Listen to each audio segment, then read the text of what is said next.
Welcome to Dharani kitchen. இன்றைக்கி நம்ம சேனலில் பாவக்காய் குழம்பு எப்படி செய்கிறதுன்னு பார்க்க போகிறோம். பாவக்காய் குழம்பு செய்கிறதுக்கு நம்ம பாவக்காயை ரவுண்டாக கட் பண்ணி எடுத்துக்கலாம். அதை நம்ம வாஷ் பண்ணிவிட்டு மஞ்சத்தூள் உப்பு சேர்த்து ஒரு 15 நிமிஷம் நம்ம அப்படியே ஊற வச்சுக்கலாம். பாவக்காய் குழம்பு வாரத்தில் ஒரு முறையாவது நம்ம எடுத்துக்கணும். அதை நம்ம எடுத்துக்கும் பொழுது வயிற்று பகுதிக்கு ரொம்பவே நல்லது. தக்காளி 2 எடுத்து கட் பண்ணி வச்சுருக்கேன்.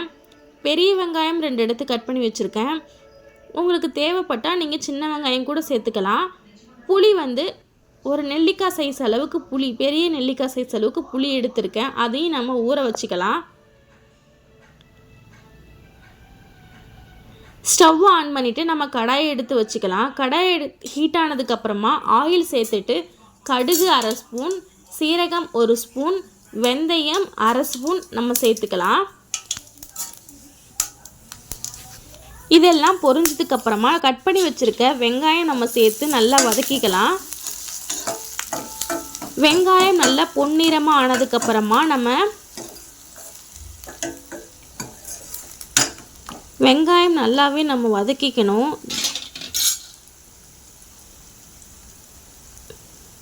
வெங்காயம் நல்லா வதங்கினதுக்கப்புறமா தக்காளி அரைச்சி எடுத்துக்கிட்டு பாவக்காயை இதில் சேர்த்துக்க போகிறேன். பாவக்காய் பார்த்திங்கன்னா குழந்தைங்களுக்கு வாரத்தில் ஒரு முறையாவது அதை கொடுங்க அவங்களுக்கு. ஏன்னா நிறைய சாக்லேட் சாப்பிட்றாங்க. அதனால் நம்ம இது சாப்பிடும்போது வயிற்றில் பூச்செல்லாம் எதுவுமே இருக்காது. அதனால் வாரத்தில் ஒரு நாளாவது குழந்தைங்களுக்கு எப்படியாவது அதை ஊட்டி விட்டுருங்க.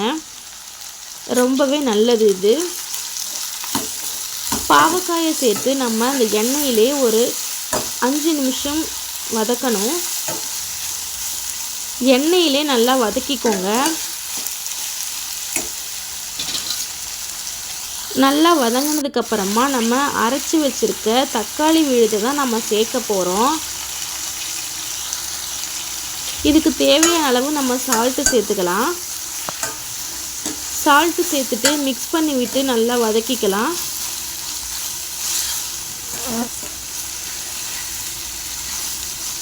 பாவக்காய் பொறுத்தளவுக்கு நம்ம நல்லாவே வதக்கிக்கணுங்க. அப்போ தான் நமக்கு கசப்புத்தன்மை அவ்வளோவா இருக்காது. தக்காளி அரைச்சி வச்சுருக்கோம்ல, அதை எடுத்து நம்ம சேர்த்துக்கலாம். சேர்த்ததுக்கப்புறமா அதை மிக்ஸ் பண்ணி விட்டுட்டு மசாலா சேர்க்க போகிறோம்.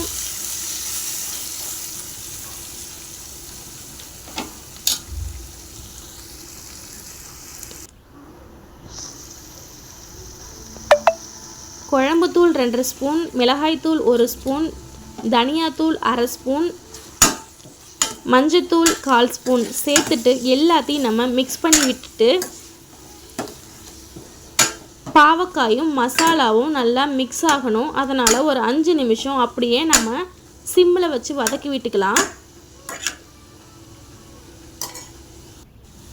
வதக்கிட்டு நம்ம கரைச்சி வச்சுருக்க புளியை நம்ம சேர்த்துக்க போகிறோம். சேர்த்ததுக்கப்புறமா தேவையான அளவு உப்பு சேர்த்து ஒரு 20 நிமிஷம் ஹை ஃப்ளேம்லையும் 5 நிமிஷம் சிம்லையும் வச்சு நம்ம இதை கொதிக்க வச்சு எடுத்துக்க போகிறோம். நல்லா கிரேவி திக்னஸ் வந்ததுக்கப்புறமா நம்ம குழம்பு ஆஃப் பண்ணிக்கலாம். அவ்வளோதான். நான் இப்படி தாங்க பாவக்காய் குழம்பு வைப்பேன். இந்த மாதிரி ட்ரை பண்ணி பாருங்கள், நல்லாயிருக்கும். இதுக்கு சைடிஷ் பார்த்திங்கன்னா நான் கீரை பொரியல் தான் இன்றைக்கி நான் பண்ண போகிறேன். கீரை வீட்டில் இருக்கிற சிப்ஸ் தான் நான் இன்றைக்கி வச்சு சாப்பிட போகிறோம். கீரை பொரியல் எப்படி செய்கிறதுனாலும் பார்க்கலாம். குழம்பு கொதிச்சிட்ருக்கட்டும், அதுக்குள்ளே நம்ம கீரை செஞ்சிடலாம். கீரையை நான் கழுவிட்டு நல்லா கட் பண்ணி வச்சுருக்கேன்.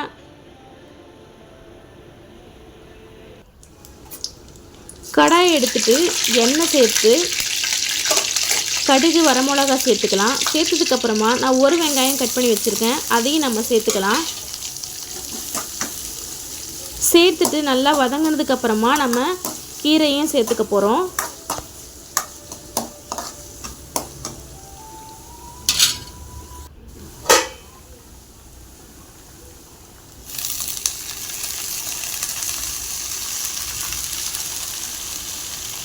கீரை சேர்த்து நல்லா வதக்கிக்கலாம்.